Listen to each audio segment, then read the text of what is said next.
Mesdames, Messieurs, bonsoir. Il est 20h, les titres du journal. À la une de l'actualité de ce soir, présidentielle repoussée, front contre le report de l'élection, le plan de riposte de Aar Sunu Élection. La plateforme se lance ce vendredi. Un dress code a été proposé, des vêtements blancs dans les lieux de culte. Un rassemblement est prévu le 13 de ce mois de février. Le compte-rendu de Abraham Paul Pouy à suivre dans ce journal. Lutte contre la corruption et le financement du terrorisme, le combat du Conseil de l'Association des ordres des experts comptables en Afrique de l'Ouest. L'association qui représente plus de 120 000 comptables professionnels tient une réunion à Dakar. Les membres sont issus de 16 organisations comptables professionnelles d'Afrique de l'Ouest. À suivre dans cette édition, le compte-rendu également de Papa Bokar Mbawa. Dans ce journal, nous irons en Côte d'Ivoire. Pas de football ce soir, mais nous irons à la découverte d'un parc écologique, un parc qui se distingue par la diversité de sa végétation. Un bel endroit pour des séances de photos. Yamoussoukro, la ville verte, un sujet de Cheikh Diop et Serine Saliou Dem à suivre en fin d'édition. Voilà pour les titres. Le développement, c'est juste après ceci.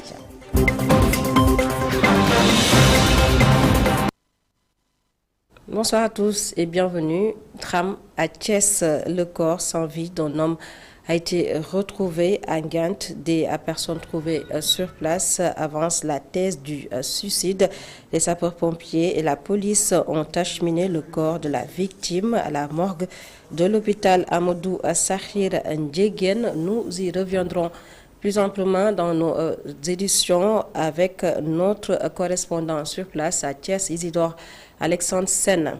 Et puis, saisine en inconstitutionnalité contre la loi numéro 4/2024 portant dérogation aux dispositions de l'article 31 de la Constitution.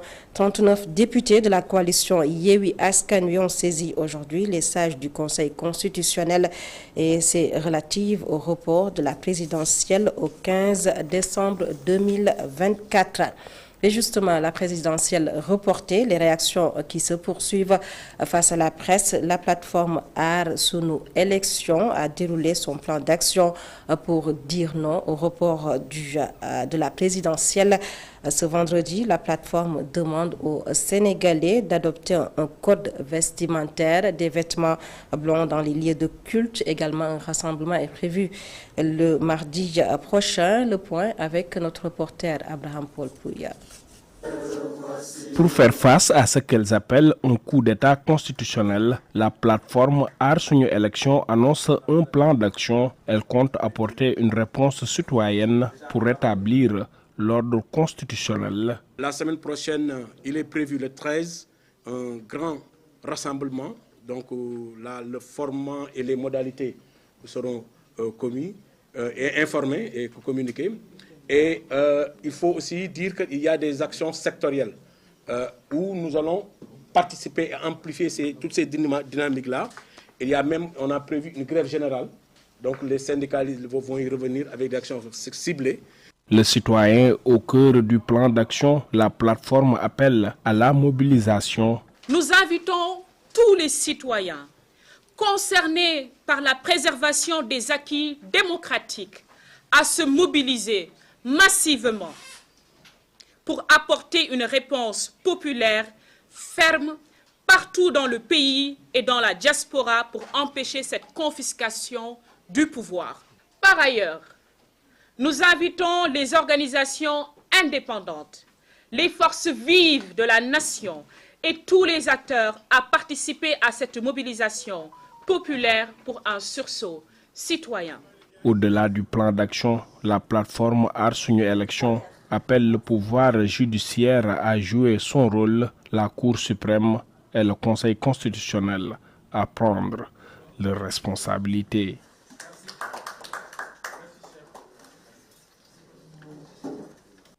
Sunu Élection, des enseignants membres de la plateforme annoncent un débrayage ce vendredi à partir de 10h. Ils menacent d'aller en grève si rien n'est fait pour le respect du calendrier électoral. Je vous propose de suivre Elhadj Malick Youm. Il est le secrétaire général du SAEMS au micro de Abraham Paul Pouy et Moussa Falla.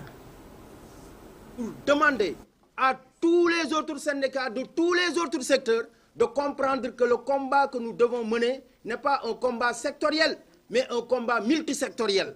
Et c'est à cet effet aussi qu'il y aura déjà de notre part, nous, un plan d'action qui démarre demain vendredi. Et à partir de 10 h, nous allons observer un débrayage dans tous les lycées, écoles élémentaires et CM de ce pays-là. Et nous demandons à tous les enseignants de respecter le mot d'ordre, ne serait-ce que pour lancer une alerte à l'endroit de ces autorités de la République qui viennent quand même de violer notre Constitution.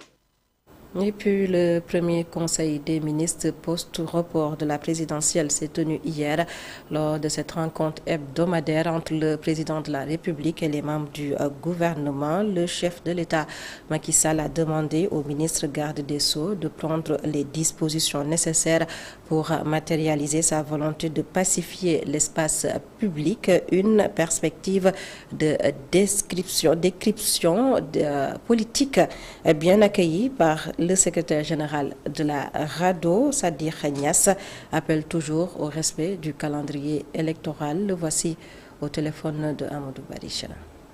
S'il s'agit de libérer les prisonniers détenus politiques, on ne peut que saluer cette mesure. Et tout ce qui va dans le sens de décrisper vraiment cette tension, de décrisper l'atmosphère socio-politique au Sénégal. Nous accueillons cela avec satisfaction, vraiment que s'en réjouir, hein, franchement. Maintenant, en ce qui concerne nous, notre combat, aujourd'hui, on est beaucoup plus orienté vers l'exigence du respect du calendrier électoral, l'exigence du respect du calendrier républicain. Après quoi, on verra vraiment ce qu'on pourra engager en termes de dialogue. Mais les priorités pour nous, c'est le respect du calendrier électoral. Que vraiment ces mesures de report de l'élection soient annulées et qu'on reprenne le processus. Le secrétaire général de la RADDHO sur la perspective de décrispation politique, vous venez de l'écouter. Il était au téléphone de Amadou Barry, puis le khalife général de la famille de Cheikh Mouhamadou Fallou Mbacké a formulé des prières pour un climat social apaisé au Sénégal. Serigne Abo Baraka présidait la cérémonie officielle du Magal de Kazu Rajab, célébrée hier. Cette cérémonie, une occasion pour le représentant du gouvernement du Sénégal, le ministre de la fonction publique, de réitérer les relations de fraternité entre le khalife de la famille de Serigne Fallou et le président de la République, Macky Sall. Les détails avec notre correspondant à Touba, Gorandaklo. Touba a célébré le Magal de Kazu Rajab, une date qui marque la naissance de Cheikh Mamadou Fadilou Mbacké, second calife général des Mourides après la disparition de son grand frère Serigne Modou Moustapha Mbacké en 1945. Surnommé par les disciples Mourides Borom Naam Mouam, Serigne Falilou Mbacké a participé de manière significative à la bonne marche de la confrérie Mouridia. À cet effet, des milliers de fidèles mourides ont marqué leur présence dans la capitale du mouridisme pour rendre hommage aux bâtisseurs de la grande mosquée de Touba. Ce jeudi, veille du Magal de Kazu Rajab, le calife de la famille de Borom Dindi a présidé la cérémonie officielle. Une rencontre qui a réuni autorités religieuses, coutumières et politiques pour manifester leur sympathie à la famille. Une occasion pour le ministre de la fonction publique venu représenter le gouvernement du Sénégal de réitérer l'engagement et l'affection du président de la République à l'encontre de Serigne Abo Baraka qui, par la voix de son frère Serigne Ahmadou Rafahi Mbacké, magnifie les bonnes relations entre le chef de l'État et la famille de Cheikh Mamadou Fadilou Mbacké. Après la cérémonie officielle du Magal de Kazu Rajab, Serigne Abo Baraka, khalife de Serigne Fallou, a formulé des prières pour l'apaisement du climat social.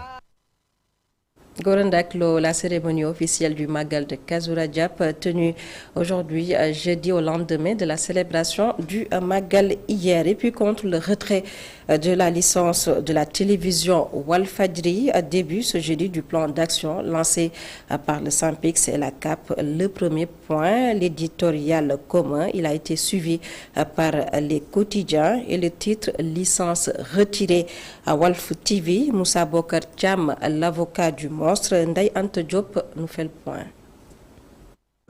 Les associations de presse montrent leur soutien au groupe Walfadjri après le retrait de sa licence. À travers le Synpics et la coordination des associations de presse, ces patrons de presse témoignent une solidarité sans faille au groupe. Parce que vous n'êtes pas sans savoir qu'actuellement nous vivons vraiment des heures difficiles actuellement, avec surtout la fermeture de Walfadjri, le retrait de sa licence par le ministre de la Communication. Et cela appelle de notre part vraiment une lutte. On est en train de lutter pour que vraiment cette mesure-là soit annulée une bonne fois. Maguette Ndong et ses camarades estiment avoir le soutien de tous les patrons de presse. Ils comptent ainsi mettre en place une série de mesures pour montrer leur désaccord. C'est vrai que l'édito, c'est une partie du plan d'action, mais aussi on a prévu de faire un conseil des médias vendredi. Il y a le conseil des médias qui va réunir tous les acteurs de la presse ici à la maison de la presse, les membres de la société civile et aussi peut-être les acteurs politiques. Au-delà de ça aussi, nous comptons aussi nous adresser aux représentations diplomatiques ici au Sénégal, représentations américaines, européennes et même africaines aussi, pour les sensibiliser sur la situation de la presse ici au Sénégal et sur la démocratie sénégalaise qui est vraiment un net recul. Au-delà de ces actions, faire aussi un boycott de toutes les activités officielles et du gouvernement. Les patrons de presse et la coordination des associations de presse annoncent leur plan d'action pour lutter contre ce qu'elles qualifient d'injuste à l'endroit des confrères de Walfadjri. Ndayanta Diop, je vous l'annonçais dans les titres, le Conseil de l'Association des ordres des experts comptables en Afrique de l'Ouest tient sa 101e réunion. L'association compte plus de 120 000 comptables professionnels issus de 16 organisations de l'Afrique de l'Ouest et face aux menaces de corruption, du financement du terrorisme. L'Association des ordres des experts comptables compte promouvoir le développement de la profession dans la sous-région. Le compte-rendu est signé par Papa Bokambawa. La mission de l'Association des ordres des experts comptables en Afrique de l'Ouest est de veiller à ce que les pratiques comptables en Afrique occidentale soient parmi les meilleures dans le monde. Notre association regroupe les experts comptables de l'Afrique de l'Ouest. Notre objectif est que tous les membres soient les meilleurs dans leur domaine dans tout le monde. Les flux financiers illicites impactant négativement l'économie des pays, l'objectif de cette rencontre est de promouvoir la profession comptable dans la sous-région ouest-africaine dans l'intérêt du public. Vous voyez par exemple au Sénégal, on est en plein dans des élections présidentielles. Bon, les partis politiques reçoivent des fonds. Ces fonds viennent d'où? Est-ce que ceux qui financent demain ne vont pas contrôler un pays parce qu'ils ont été derrière? Mais tout ça, ce qui permet d'avoir une idée claire, c'est qu'il y ait un audit par des membres de l'ONECA qui font un audit à titre indépendant. Le report de la présidentielle au Sénégal pouvant être source d'instabilité dans le domaine économique, le président de l'Ordre national des experts comptables du Sénégal appelle les acteurs politiques à la paix. Le pays a besoin d'une stabilité, de renforcer sa démocratie et qu'il y ait une démarche inclusive pour qu'il y ait la paix au Sénégal. Parce que s'il n'y a pas la paix, les investisseurs ne vont pas venir et même des investisseurs sénégalais vont aller investir ailleurs. Donc sans investissement, il n'y a pas d'emploi, il n'y a pas d'impôts, il n'y a pas de développement. On a connu 2 alternances dans ce pays et le Sénégal continue bien. L'Association des ordres des experts comptables en Afrique de l'Ouest a pour mission de développer la profession comptable dans la sous-région ouest-africaine dans l'intérêt du public, d'après les acteurs. Dans le cadre du Demo Day de la cohorte 4 de l'accélérateur Africa Startup Initiative Programme, le Startup AFI-Tech met en lumière les réalisations de 10 startups plein de promesses. Pour plus de précision, les explications de Adjaratou Marikan, Startup Success Manager, au micro de Papa Bokambawa. Donc nous, on accompagne des startups, c'est-à-dire des entreprises qui ont des solutions innovantes, qui peuvent régler des problématiques dans tous les secteurs. Et c'est ça qui nous a amené à, quand on a vu la situation de Fazway, c'est-à-dire qu'ils font beaucoup de production de pommes de terre, de carottes et d'oignons. Et les 2 problématiques qu'ils font face, c'est le gaspillage de la production, parce qu'ils n'ont pas de moyens de conservation et de transformation, donc la production pourrie sur place, et aussi le manque d'accès au marché. Ils n'ont pas l'infrastructure et les moyens logistiques d'amener leur production dans les marchés. Donc comme on a vu ça avec les solutions de nos startups, donc on a fait un modèle où on va permettre à que leur production puisse atteindre des normes de qualité internationaux. Et ça leur permet de travailler avec des entreprises agroalimentaires et même exporter. Et aussi les donner les infrastructures et les moyens logistiques pour que maintenant, au lieu de rester sur place et que les bananes viennent acheter ça à 50 francs le kilo, qu'ils puissent aller dans les marchés. Et même si les bananes viennent acheter sur place, parce que parfois ils sont même obligés de donner les productions parce que s'ils ne les vendent pas dans 2 jours, ça pollue. Donc avec ces chambres froides-là, maintenant ils peuvent même bien négocier le prix et savoir que même s'ils vendent dans une semaine, les productions seront toujours de qualité. Donc pour revendre au prochain. Les explications de Adjaratou Marikan, toutes nos excuses pour la qualité sonore de l'élément.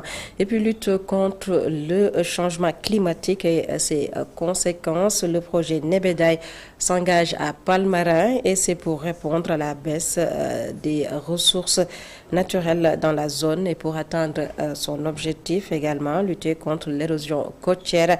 Nebedaï, le projet compte organiser des campagnes de reboisement. Mariam Diallo, coordonnatrice des projets de l'association Nebedaï, au micro de Sekou Diallo. Cette journée-là, elle marque le lancement officiel, je dirais, du projet Resco Saloum, sur lequel nous avons travaillé ces derniers mois, en partenariat bien sûr avec les communautés locales, parce que c'est un projet qui part des besoins des communautés locales. Et justement, aujourd'hui, nous avons la chance de pouvoir démarrer ce projet-là et de pouvoir faire le travail avec les communautés locales. Donc c'est un projet globalement qui va permettre d'accroître la résilience des communautés locales qui sont très vulnérables justement au changement climatique, à l'érosion côtière et de faire en sorte aussi de rendre ces communautés-là résilientes et d'accroître aussi le développement économique. Nous, on est très ravis de cela, surtout que il faut aussi dire que cette transformation-là, elle part d'une demande réelle des communautés locales, ce qui nous motive davantage. Il faut savoir que le Sénégal a pris énormément d'engagements depuis les années 2000, à travers les congrès de Durban, de Johannesburg, etc., à amplifier son réseau d'aires marines protégées. Donc nous, on est très contents. Et puis, le fait qu'il y ait une aire marine protégée, ça veut dire qu'il y aura des règles de gestion qui seront partagées avec les communautés locales, qui seront respectées. Mais aussi, le cœur de la notion de l'AMP, c'est de pouvoir concilier conservation et développement économique. Et donc nous, ça nous intéresse à plus d'un titre. Et donc, de façon naturelle, nous allons continuer à accompagner les communautés locales dans la gestion de cette nouvelle aire marine protégée.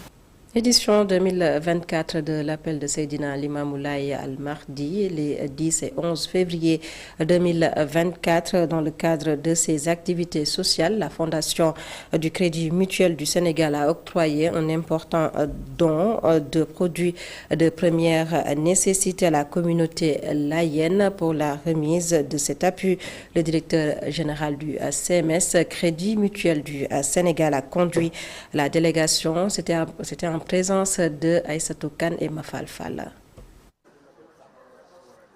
La Fondation du Crédit Mutuel du Sénégal, dans le cadre de ses activités sociales, vient appuyer le khalife général des Layènes pour la bonne tenue du 144e appel de l'Imam Moulaye. Le Crédit Mutuel du Sénégal s'est déplacé aujourd'hui pour accompagner la famille Layène dans la préparation de l'appel du 144e appel de Seydina l'Imam Moulaye. Et donc, comme à l'habitude, nous venons magnifier notre partenariat, notre accompagnement, enfin le partenariat que nous entretenons depuis quelques dizaines d'années avec la communauté layène. Nous sommes venus pour apporter notre contribution à l'organisation de cet appel.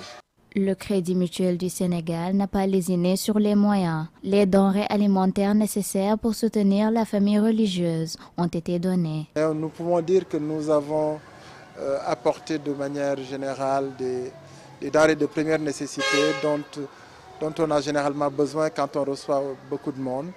Donc que ce soit du riz, de l'huile, de l'eau ou des choses de cette nature. Après avoir réceptionné les dons, le représentant du Khalife général des Layènes salue le geste, la volonté et la disponibilité de la Fondation de soutenir les Layènes, clôturant ainsi avec des prières. En cette occasion, vous venez pour nous aider, c'est vraiment un geste que je salue. Cet événement est pour tout le monde. Votre délégation ainsi que les dons que vous avez apportés montrent vraiment l'importance que vous accordez à cet événement. Nous prions pour vous. Que Dieu vous paye.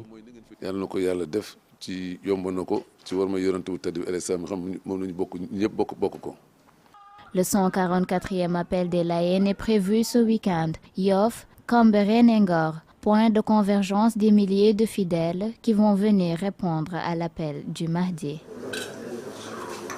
Aïssatou Ka, Coupe d'Afrique des Nations.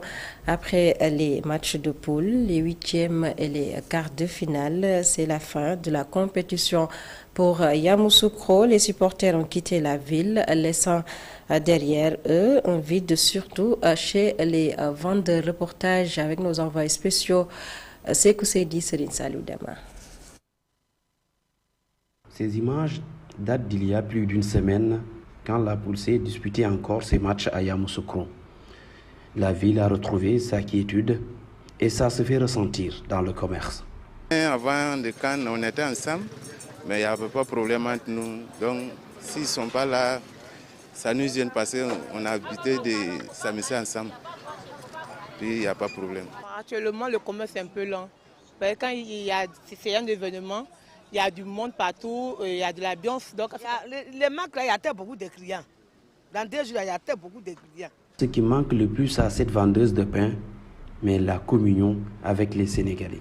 Oh, ils sont bien, ils sont gentils, ils ne sont pas violents. Il y a beaucoup de gens qui viennent causer avec nous ici. Allez, on sont venus beaucoup. On sont venus faire très beaucoup. On n'a pas gagné, mais on n'a pas fassé. On sont ensemble toujours. Ils gardent tous un bon souvenir des supporters sénégalais. On nous appelait. On sont ensemble toujours. On est noirs, on est ensemble.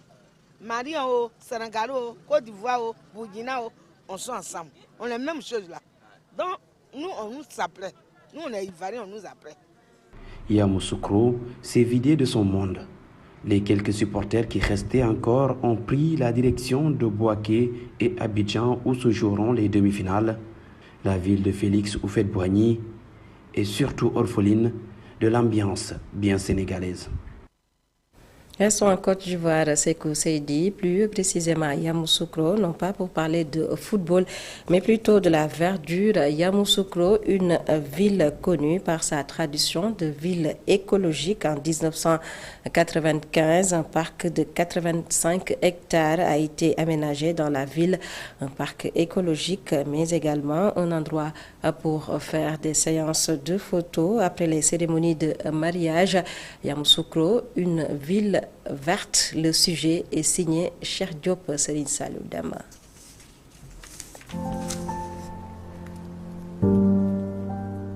Ce genre de parc boisé, Yamoussoukro en compte au total 17.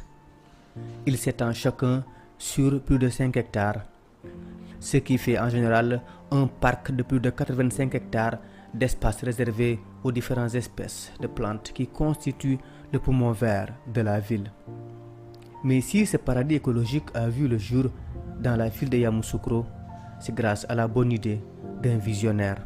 C'est la vision du père fondateur de la nation, feu le président Félix Houphouët-Boigny, qui a voulu faire de Yamoussoukro une ville verte. Donc déjà, ça a été prévu, ces espaces ont été préservés et prévus pour en faire ces parcs boisés. Et il faut dire que c'est véritablement en 1995 que l'aménagement de ces espaces prévus-là a été fait. Cependant, le choix des espèces qui occupent le parc n'est pas fortuit.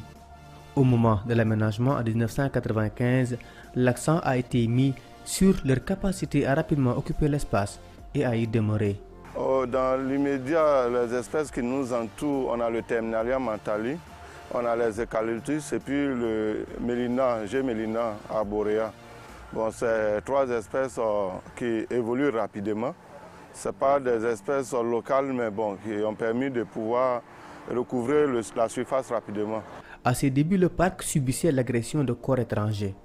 Et dans l'impossibilité de veiller dans son entretien au quotidien, les autorités ont permis l'implantation de pépinières. Et depuis 5 ans, Sawadogo joue le rôle de gardien du temple. Nous, le haut forêt nous a indiqué bien tous ceux qui sont ici là. Si vous voyez que le coin est comme ça, c'est bien pour tout le monde. Donc on ne veut pas que quelqu'un va couper bois ici, ni sauce.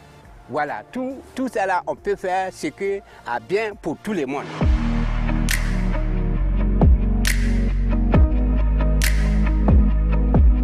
Ce parc sert aussi de cadre pour les amoureux. Pas besoin d'autorisation pour être en contact avec les espèces et la nature. On n'a pas célébré le mariage dans la forêt, plutôt à la mairie. Et on a décidé pour le cadre de venir prendre les photos ici. C'est magnifique, c'est naturel, il n'y a rien de plus beau en vrai. Ces parcs boisés font la particularité de la ville de Yamoussoukro. La protection de la nature a depuis longtemps été érigée en priorité par les autorités ivoiriennes. Ce qui profite jusqu'à présent à la population qui continue de veiller à ce paradis écologique.